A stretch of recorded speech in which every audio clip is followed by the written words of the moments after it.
Anwar mula mencipta nama dalam gelanggang politik negara apabila dipelawa Dr. Mahathir untuk menyertai UMNO pada 1982.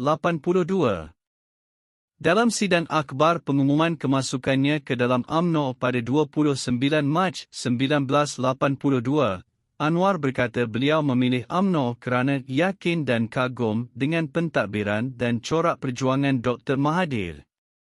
Penyertaannya dalam UMNO mendapat perhatian kerana beliau turut menarik minat PAS ketika itu dengan statusnya sebagai Presiden ABIM. Malah, hanya sebulan sebelum itu, Anwar pernah menyatakan pendiriannya untuk tidak masuk politik. Anwar berjaya memenangi kerusi parlimen pertamanya di Permatan Power dalam tahun ini. Hanya setahun selepas menyertai politik, Anwar dilantik sebagai Menteri Penuh sebagai Menteri Belia dan Sukan. Pada 1984, beliau bertukar portfolio kepada Menteri Pertanian pula. Pada 1991, dengan kedudukannya yang semakin kukuh dalam parti dan kerajaan, beliau dilantik sebagai Menteri Kewangan sebelum memenangi pemilihan timbalan Presiden UMNO pada 1993 dan menjadi timbalan Perdana Menteri. Ketiadaan Dr. Mahathir yang keluar negara selama 2 bulan untuk urusan rasmi dan bercuti pada 1997 memberi peluang kepada Anwar memangku tugas sebagai Perdana Menteri buat sementara. Ini merupakan tahun gelap buat Anwar. Selepas 16 tahun dalam UMNO dan kerajaan, siapa sangka kerjaya politiknya jatuh pada tahun yang gemilang buat Malaysia.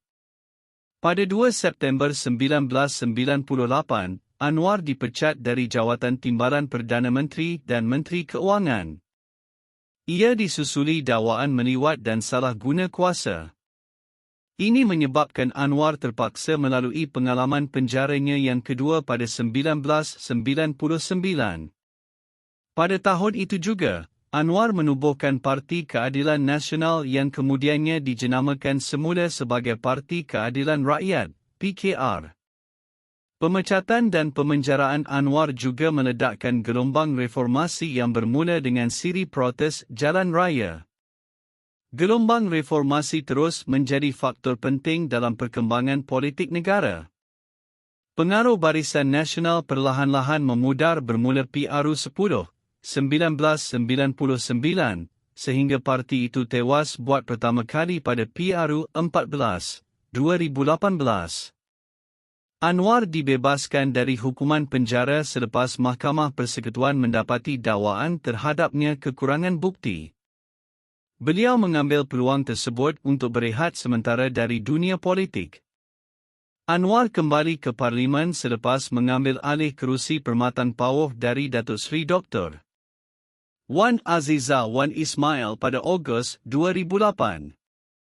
Anwar ketika itu merupakan Ketua Umum PKR manakala Wan Azizah ialah Presiden parti itu.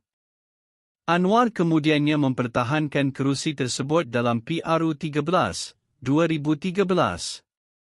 Sebelum itu, Anwar menghadapi satu lagi dakwaan liwat namun dibebaskan pada 2012. Mahkamah Persekutuan mengekalkan hukuman penjara 5 tahun ke atas Anwar atas kesalahan meliwat bekas pembantunya, Muhammad Saiful Buhari Azlan. Ini merupakan pengalaman penjara ketiga Anwar dan sekali lagi beliau terkeluar dari gelanggang politik negara. Walau bagaimanapun, PKR terus membina kekuatan di luar. PRU 14, 2018 mencipta sejarah baharu negara apabila buat pertama kali kerajaan yang memerintah tewas dalam PRU. Parti yang diasaskan Anwar, PKR mengetuai gelombang penolakan rakyat terhadap Barisan Nasional ketika itu. Pada 16 Mei 2018, Anwar diberikan pengampunan diraja penuh dan dibebaskan dari penjara. Beliau kemudiannya memenangi pilihan raya kecil, PRK, Port Dickson dan kembali ke Parlimen, namun tidak mengambil apa-apa jawatan kabinet. Kerajaan Pakatan Harapan, PH, yang dipimpin Dr. Mahathir tumbang selepas Parti Pribumi Bersatu Malaysia, Bersatu, dan 11 ahli parlimen dari PKR menarik sokongan terhadap PH.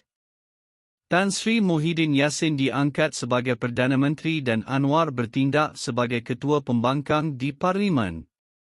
Anwar memenangi kerusi Parlimen Tambun dalam PRU 15.